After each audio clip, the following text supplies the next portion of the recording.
তো hello' friends, কি খবৰ আপোনালোকৰ? আশা কৰোঁ সকলো ভালেই। আজি মই গৈছিলোঁ আমাৰ কামৰূপ ডিষ্ট্ৰিক্টৰ পাহাৰৰ আম্পি ভেলীলৈ, য'ত আমাৰ অৰেঞ্জ ফেষ্টিভেল হৈ আছে, যি আমাৰ কমলা মেলা। ধুনীয়া এটা পৰিৱেশ, সঁচাই বহুত ভাল লাগিল গৈ। আমাৰ খেতিয়কসকলে কৰি অনা ধুনীয়া ধুনীয়া কমলা আপোনালোকৰ যি ফেষ্টিভেলত দেখিবলৈ পোৱা গৈছে। আই লাভ অৰেঞ্জ ফেষ্টিভেল লিখা আছে, দেখিছে ডাঙৰকৈ এটা অৰেঞ্জ আঁকি এনেকৈ চেলফি লয় আৰু এয়া দেখিছে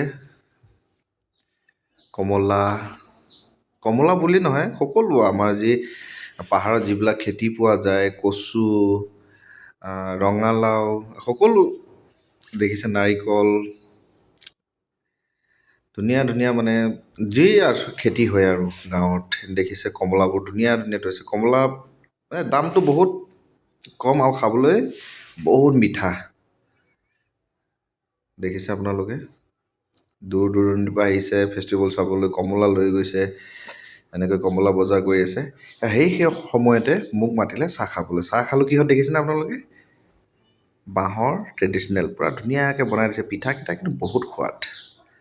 যি হওক, এনেকৈ আচাৰ, গোটৰ মহিলাবিলাকে এনেকৈ আচাৰ লৈ আহিছে, পিঠা, মানে বেছিভাগ কমলা, ৰঙালাও, এনেকৈ জাতিলাও আৰু মেচিনেৰী বস্তু লৈ আহিছে দেই। কৃষকৰ কাৰণে বহুত সুবিধা, এইটো মানে কোম্পানীৰ ফালৰ পৰা মেচিনেৰী বস্তুবিলাকো প্ৰদৰ্শন কৰিছে যে কোনটো মেচিনত কিহৰ কাৰণে ভাল। তো ধন্যবাদ।